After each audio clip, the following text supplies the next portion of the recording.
Hello student, आज करेंगे हम क्लास 8th का 9.1 एक्सरसाइज का क्वेश्चन नंबर 5। क्वेश्चन क्या है? Mister Sandeep has a square plot as shown in the figure. देखिए क्या है, एक स्क्वायर प्लॉट है मिस्टर संदीप के पास and he wants to construct a house in the middle of the plot. ठीक है। A garden is developed around the house. Find the total cost of developing a garden around a house at the rate of ₹60 per metre square. Easy question. देखिए question में दिया क्या है, मनदीप का देखिए, मनदीप का कोई स्क्वायर ऐसे ऐसे के स्क्वायर प्लॉट है मनदीप के पास। ठीक है। अब इसको आप नाम दे दीजिए ABCD। कोई स्क्वायर प्लॉट है and he wants to construct a house in the middle of the plot. और ये क्या करना चाहता है, घर जो है मिडल में बनाना चाहता है, ऐसे मिडल में बनाना चाहता है घर। वैसे मैं यहाँ कर सकती थी, चलो कोई नहीं, आप समझ लो। ठीक है। मिडल में घर बनाना चाहता है और साथ में क्या करना चाहता है, जो चारों तरफ ये है यहाँ पे गार्डन बनाना चाहता है। ठीक है। अब क्वेश्चन देखिए। हाँ ये स्क्वायर है और अंदर वाली जो फिगर आपको लग रही है ये कैसी है, rectangle. Find the total cost of developing a garden around our house at the rate of 60। हो गया यहाँ तक। अब जो स्क्वायर है उसकी क्या दी हुई है, साइड 25 मीटर। जो स्क्वायर प्लॉट है उसकी साइड ये है और उसके मिडल में ये घर बनाना चाहता है यहाँ पे। और घर कैसा, रेक्टेंगुलर शेप का हाउस है, इसमें बनाना चाहता है। और इसकी कितनी है लेंथ, 20 मीटर। और ब्रेड्थ कितनी है, 15 मीटर। अगर क्वेश्चन का फिगर समझ में आ गया तो सब कुछ समझ में आ गया। मतलब आपको ये वाला एरिया भी बताना है। क्लियर। अब देखिए क्या करेंगे हम, पहले area of square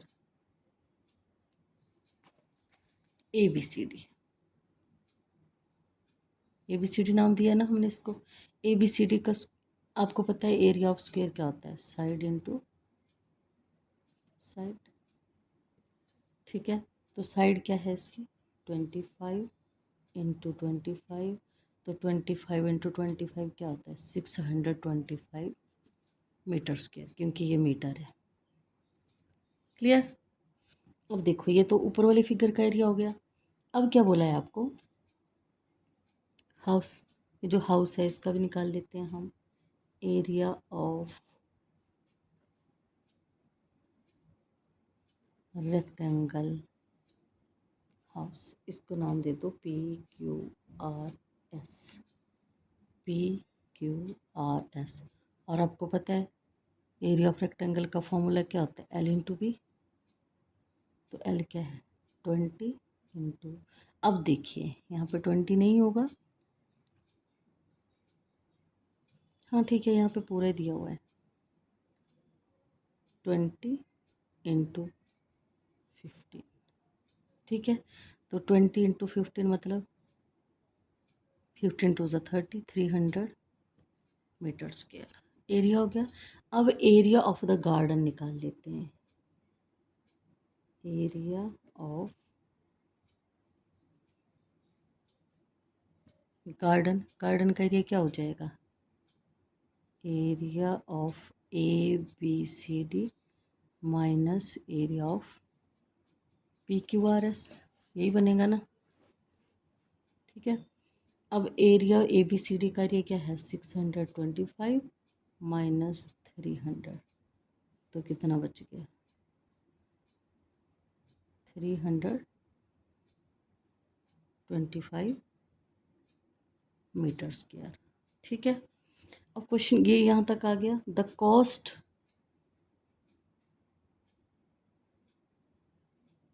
per metre square, per metre square मतलब 1 मीटर स्क्वायर के ऊपर कितनी कॉस्ट आ रही है, 60 रुपीज़। ठीक है। तो 325 मीटर स्क्वायर के ऊपर कितनी कॉस्ट आ जाएगी, यहाँ पे लिख भी लीजिए। The cost of 325 metre square equal to 60 × 325 zero को तो ऐसे रखिए, 6 5 ज़ा 30, 6 2 ज़ा 12, 12 और 12 और 3 15, 1 6 3 ज़ा 18 और 1 19। तो कितनी कॉस्ट आ जाएगी? कॉस्ट कितनी आ गई गार्डन को डेवलप करने के लिए? 19,500। क्लियर? ओके। इसी के साथ 9.1 आपकी कंप्लीट होती है। 9.2 एक्सरसाइज जो है उसमें कुछ फॉर्मूले हैं। एरिया ऑफ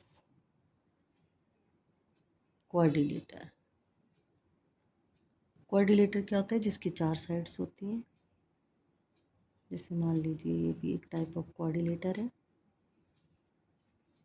ठीक है। एक तो इसका फॉर्मूला हो जाता है 1/2, ऐसे दिए होते हैं ये, ऐसे ऐसी फिगर होगी आपके पास दी हुई, ऐसे। तो ये तो पता है आपको, ये डी होता है डायगोनल, पता है ना, ये तो डी है। और ये क्या होता है? परपेंडिकुलर, H1 और ये H2 जो 90 डिग्री ये बने होते हैं, इसका मतलब 90 डिग्री होता है, ठीक है। तो इसका फॉर्मूला होता है 1/2D into H1 plus H2। Clear? एक होता है आपका, वैसे मैं फॉर्मूले शायद पहले भी बता चुकी हूँ आपको। जैसे रोम्बस आ गया, एरिया ऑफ रोम्बस,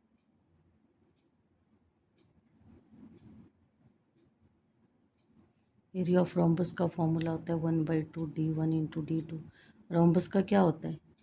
सारी साइड्स इक्वल पर एंगल नहीं, इक्वल होती हैं सारी साइड्स। और इन केस कई बार ऐसा होता है कि रोम्बस में सिर्फ आपके पास एक एल दी होती है और यहाँ ऐसे दे दिया जाता है एच, तो इसका फॉर्मूला बी इंटू एच भी बन जाता है, डिपेंड ऑन द सिचुएशन, ठीक है। एक होता है एरिया ऑफ ट्रेपीजियम। ट्रेपीजियम इस तरह का होता है, झोंपड़ी की तरह थोड़ा सा ऐसे। इसकी ये साइड पैरेलल होती है, ये नॉन पैरेलल साइड्स होती हैं, ठीक है।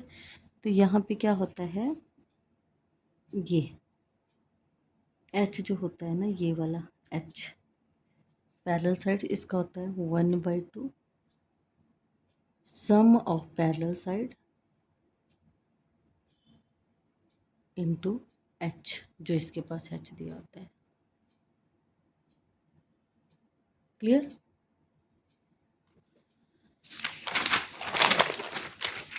अब मैं एक क्वेश्चन करवाऊँ आपको, वीडियो लंबी ना हो जाए ज़्यादा। देखो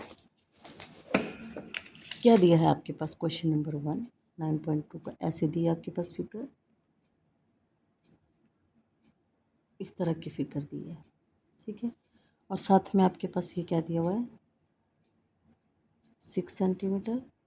यहाँ से कोई परपेंडिकुलर ड्रॉ है, ये 3 सेंटीमीटर है। और यहाँ से भी कोई परपेंडिकुलर ड्रॉ है 5 सेंटीमीटर। नाम दे दिए उनको ABCD। अब ये आपको मैंने बताया एरिया ऑफ क्वाड्रिलेटर है, क्वाड्रिलेटर है, एरिया निकालिए इसका, एरिया ऑफ क्वाड्रिलेटर।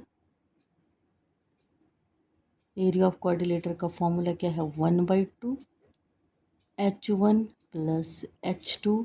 डी पहले लगा लो बाद में लगा लो, एक ही बात है। तो क्या बन जाएगा, 1/2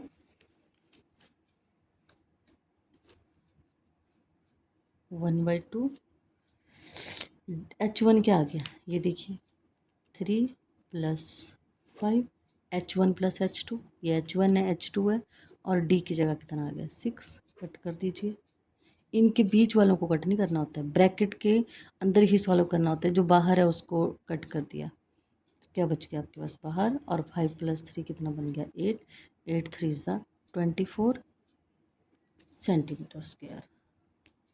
बहुत इजी क्वेश्चन है, कोई टफ नहीं है क्वेश्चन। इसका मैं सेकंड पार्ट अगर करवाऊँ आपको, तो इस तरह से दिया आपके पास फिगर ऐसे, और यहाँ पे आपके पास सिर्फ डायगोनल दिया है। पहचान मैं बता देती हूँ क्या होती है। ये जो ये आपको फिगर देख के क्या लग रहा है तो क्वाड्रिलेटर टाइप, पर ये रोम्बस है।